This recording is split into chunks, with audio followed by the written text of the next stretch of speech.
Salut à tous, on se retrouve pour parler du Paris Saint-Germain ce vendredi 1er septembre et on commence directement avec la Ligue des Champions. Hier soir c'était le tirage au sort et on connaît le groupe du PSG, bon je pense que vous le connaissez tous, on va revenir bien sûr sur ce groupe de la mort pour le PSG. Donc le Paris Saint-Germain a tiré l'équipe de Dortmund, l'AC Milan et l'équipe de Newcastle. C'est un tirage très compliqué, on va pas se mentir. À part Dortmund, je pense, il y avait peut-être pire que Dortmund a chopé dans le pot 2. Je pense au Real Madrid ou même à Manchester United. Mais par rapport au pot 3 et pot 4, les gars, c'est les plus grosses équipes de ces deux chapeaux. Chapeau 3, plus grosse équipe, l'AC Milan. Le PSG les a tirés. Et chapeau 4, vraiment la grosse équipe, c'était Newcastle. Et le PSG a tiré Newcastle.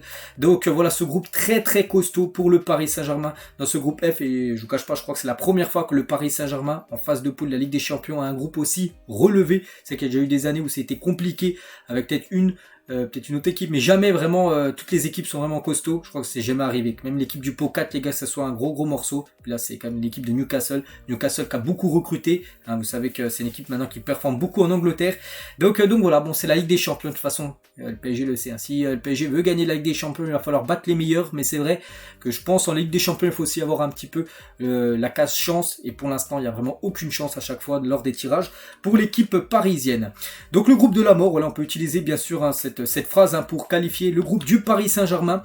Donc on va aller droit au but, donc sur le Twitter BFootball, à quelle place va terminer le PSG dans ce groupe. On peut voir premier, deuxième, troisième, quatrième, ou quatrième, parce qu'il n'y a que 4 équipes. Donc 5300 votes et la plupart ont mis à la première position quand même. C'est ce que j'ai mis, 35% ont mis premier. Il y a quand même 28% qui ont mis troisième. Ce serait une catastrophe, troisième, ce serait reversé en Europa League. N'oubliez pas que le PSG, depuis que QSI a racheté le Paris Saint-Germain, à chaque fois il y a eu les qualifications en Ligue des Champions, à chaque fois le PSG s'est qualifié au moins en huitième de finale de la LDC. Jamais le PSG a échoué, on va dire troisième ou quatrième d'un groupe là, sur ces 12 dernières années. Après, avec un groupe comme ça, on ne sait jamais. C'est vrai qu'on n'est pas à l'abri d'une contre-performance énorme du PSG, mais ce serait bien sûr une catastrophe. Donc moi, je reste quand même sur le PSG. Pour moi, c'est l'équipe la plus forte sur le papier. Pour moi, c'est l'équipe qui a les meilleurs joueurs, c'est l'équipe la meilleure. Tout simplement que les trois autres, après, voilà, ça reste du football. La vérité, on sait, c'est pas quand on parle, la vérité, c'est sur le terrain. Donc voilà, le PSG, de toute façon, il n'y a pas le choix. Il va falloir déjà se qualifier et surtout essayer de prendre cette première place. On se souvient, l'année dernière, la deuxième place, c'était à jouer un but de différence avec le Benfica. Du coup, le PSG avait tapé le Bayern Munich dès les huitièmes. On sait que voilà, on n'avait même pas vu le jour, on avait été éliminé. Alors que le Benfica avait chopé, je me souviens plus qui. Ils avaient atteint jusque on aurait fini premier peut-être l'année dernière. On a pu vraiment faire un très beau parcours quand même en Ligue des Champions.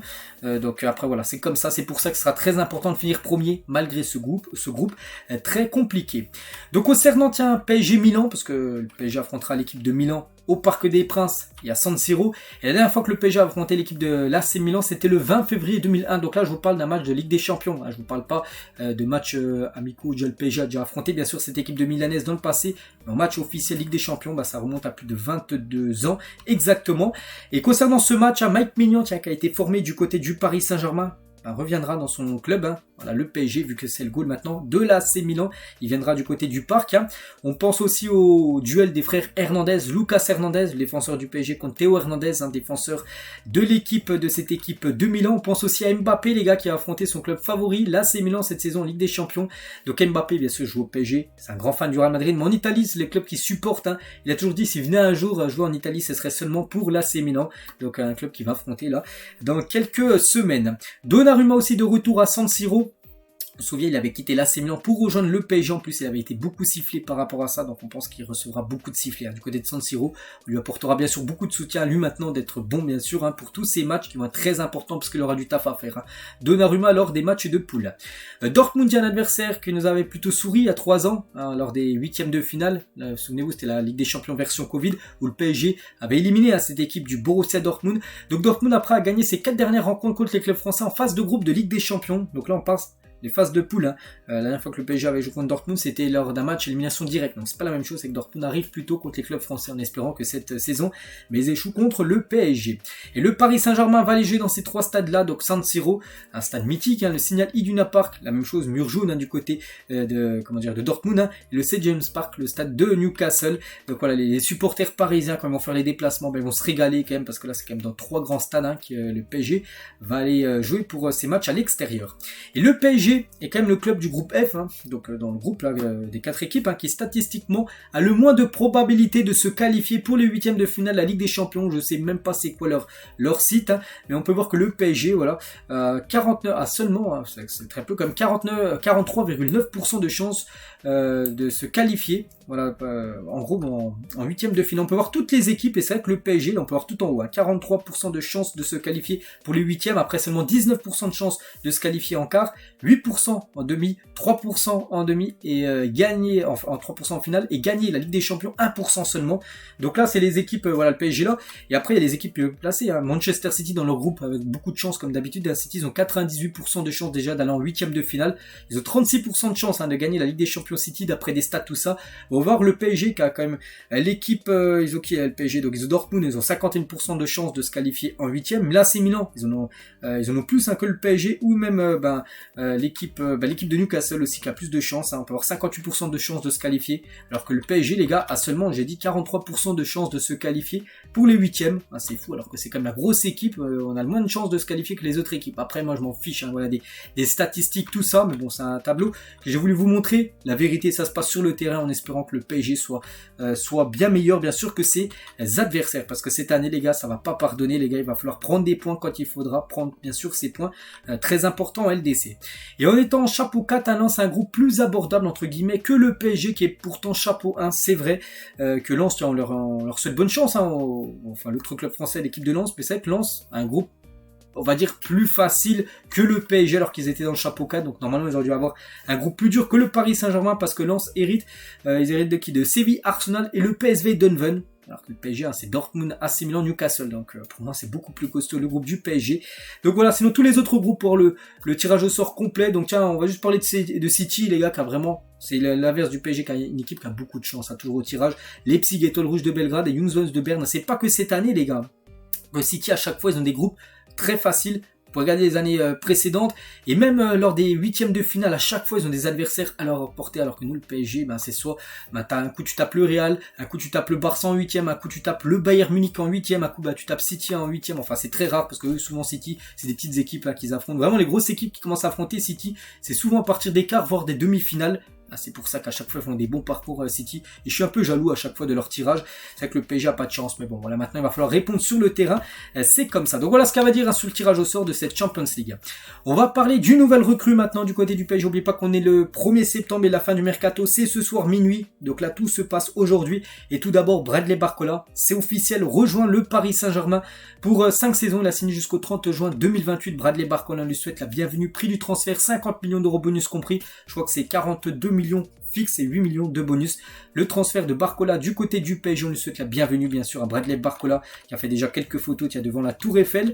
Et du coup c'est la 10e recrue officielle du PSG, qui a quand même envoyé les millions, hein, sur ce mercato. 227 millions d'euros ont été déboursés par le PSG, et c'est pas fini, parce qu'on parle peut-être d'un autre joueur qui pourrait débarquer quasiment pour 100 millions d'euros. Ça pourrait dépasser les 300 millions d'euros peut-être que le PSG pourrait investir sur ce mercato.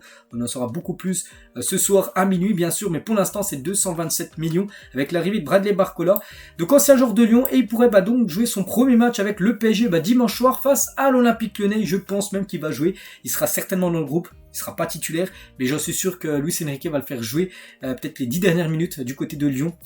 Tout simplement son ancien club. Donc voilà, c'était un peu spécial on va dire, hein, pour lui. Sa première certainement dimanche. Et Bradley Barcola, quelques déclarations de sa part. J'ai vraiment hâte de porter ce maillot. On a hâte aussi de le voir. Donc pour moi, vraiment, par rapport à ce que je pense du joueur, pour moi ça sera plus un remplaçant. Hein, je le vois pas être titulaire, voilà, dans l'attaque, il y a quand même pas mal de monde. Je pense que ça sera le remplaçant tout simplement d'Ousmane Dembélé. Si Dembélé a besoin de souffler, si Dembélé par exemple est blessé, tout ça, ça sera Barcola qui sera le joueur parfait pour remplacer Ousmane Dembélé. Toujours donc avec Barcola, donc je suis très content, c'est une fierté de rejoindre un aussi grand club, hein. C'est un club qui a beaucoup d'ambition, qui joue de grandes compétitions. J'ai envie de me donner au maximum. La pression, je la gère bien, j'ai la chance d'avoir une famille qui est très proche de moi, qui est présente sur tous mes matchs, donc j'arrive à bien gérer tout ça. L'essentiel c'est que je vais devoir apporter au PSG si je veux qu'il m'apporte aussi, hein. Toujours avec lui, oui, clairement j'ai eu la chance de discuter avec le coach, donc Luis Enrique. C'est vrai qu'il a aussi su dire ce qu'il fallait pour me convaincre. Il m'a donné encore plus envie de rejoindre le club, Il aime le jeu offensif, donc forcément ça me plaît et je sais que ça sera une chance de jouer comme ça. Donc je suis vraiment très content d'être entraîné par un coach comme ça, par Luis Enrique qui a une part importante dans la signature de Bradley Barcola. Toujours avec Barcola, j'ai toujours su que c'était une grande équipe, le PSG. J'ai toujours été impressionné de jouer contre eux et même de regarder leurs matchs. Voilà, donc c'est vrai qu'il jouait. Il a souvent joué contre le PSG dans le passé avec son équipe de Lyon, puis il a toujours été impressionné par le PSG.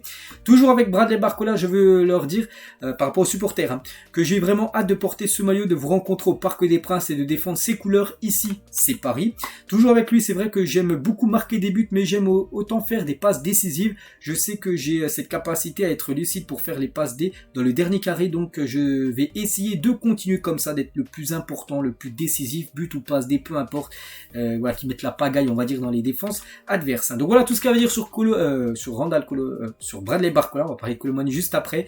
Donc on lui souhaite la bienvenue, bien sûr, à Barcola du côté de Paris. Concernant Kolo Muani maintenant, donc actuellement c'est peut-être le dernier gros transfert qui pourrait arriver là, du côté du PSG. Pour l'instant, voilà, pour l'instant ça avance pas trop. Et Kolo Muani qui demeure toujours à Paris, il est toujours à Paris actuellement, espère une issue favorable à l'image de celle de Barcola au PSG. Donc Barcola c'est fait maintenant, on attend pour Kolo Muani si ça va se faire, oui ou non. Et par exemple, Kolo Muani aurait dû jouer hier un match de Francfort, c'est un match de barrage de Conference League, il n'a pas joué. On peut voir déjà que les supporters, voilà, boycott à Kolo Muani par exemple, ce supporter, il a mis un petit bandage sur le nom Kolo Muani, parce qu'on sait que Kolo Muani ne veut plus jouer du côté de Francfort. Il attend son départ au PSG. Donc voilà ce que ça veut dire sur Kolo Muani. On croise les doigts que ça se fasse avant ce soir minuit. On va parler des départs parce qu'il y en a pas mal normalement dans la journée. Donc Juan Bernat va quitter le PSG selon Tanzi Loïc. Donc Juan Bernat, ça fait quand même pas mal d'années qu'il est du côté de Paris, il devrait quitter le PSG dans la journée. Donc pour l'instant je ne sais pas où il pourrait filer. Concernant Hugo Ekitike, lui aussi pourrait filer et pourrait bien rejoindre l'Eintracht Francfort, peut-être compris dans le deal avec Kolo Muani, on ne sait pas. Dans le camp Hugo Ekitike, pas de question de baisser les émoluments du joueur. Francfort va devoir faire un effort significatif pour le convaincre tout simplement. Donc à Francfort, il y a aussi West Ham qui est intéressé par Hugo Ekitike. Sunderland fait le forcing pour Edouard Michu. Des clubs suisses, belges et turcs pourraient se positionner au-delà du 1er septembre pour le jeune turc, pour le jeune milieu. Je dis turc parce que j'ai vu le nom juste au-dessus, mais pour le joueur français, bien sûr, Michu. Et c'est vrai que par exemple en Turquie, le mercato a encore ouvert quelques jours. C'est pour ça que c'est faisable, même après le 1er septembre, bien sûr, le transfert par exemple de Michu, par exemple, pourquoi pas en Turquie. Timothée Bembélé, 20 ans, dispose d'une touche. Également en Angleterre, Colin Dagba est attendu à l'AGOCR, voilà, sur quelques départs bien sûr de joueurs. Concernant Kurzawa, à moins d'une grosse surprise, Kurzawa devrait rester au PSG. Juan Bernat, c'est vrai qu'il y a pas mal de défenseurs gauche, mais Juan Bernat, je dis, devrait être vendu et Kurzawa devrait être conservé pour cette nouvelle saison. Concernant Verratti, bon lui, il n'y a plus trop de suspense, il va bien quitter le PSG et devrait signer à Al Arabi. Après, ça peut être fait aussi après le 1er septembre parce que le championnat et le Qatar, ils peuvent aussi recruter un peu plus tard. Donc le PSG, le club qatari ont conclu un accord, mais des détails restent à régler entre le joueur et les dirigeants sur place pour que l'officialisation tout simplement se fasse. Concernant Draxler, il a reçu une offre du Qatar et d'Arabie Saoudite. Donc Draxler a refusé Crystal Palace en première ligue. Il devrait peut-être aller du côté du golf pour son futur. On va parler de la liste de l'équipe de France pour le prochain rassemblement qui a été dévoilé hier par Didier Deschamps et quelques joueurs du PSG comme Mbappé, Dembélé, Lucas Hernandez sont présents et peut-être Randal Kolo Muani si bien sûr Kolo Muani appartient à l'équipe parisienne. Concernant les espoirs, c'est Warren Zaïre-Emery qui a été appelé, c'est le plus jeune joueur de l'équipe de France Espoir. Donc à 17 ans, il est appelé en équipe de France Espoir et c'est amplement mérité. On va parler de l'équipe féminine qui joue un match amical contre l'AC Milan, c'était hier. Elles ont gagné 2-1 les filles. Un petit avant-match avant le PSG Milan AC de la Ligue des Champions des Hommes. Donc félicitations aux filles elles vont commencer bientôt la première journée de la dernière Kema, la première division féminine. Et on finit les gars cet épisode avec un sondage de la source parisienne avec la signature de Bradley Barcola. Comment jugez-vous le mercato du PSG sans que, c'est encore fait, on va dire, Kolo Muani, sans prendre Kolo Muani. Donc pour vous, c'est très réussi, moyen ou raté, et la plupart ont mis réussi, c'est ce que j'ai mis. Pour l'instant c'est réussi, pas non plus très réussi, peut-être avec Kolo Muani on pourrait mettre ce très réussi. Pour l'instant c'est réussi, je pense, ce mercato parisien. Donc on verra s'il sera très réussi, bien sûr, si Kolo Muani débarque au club. Donc voilà les gars, ce qu'il y a à dire aujourd'hui. J'espère que ça vous a plu, pas mal d'infos aujourd'hui. Donc on se retrouve demain bien sûr pour le prochain numéro. Je vous souhaite un bon vendredi et à demain.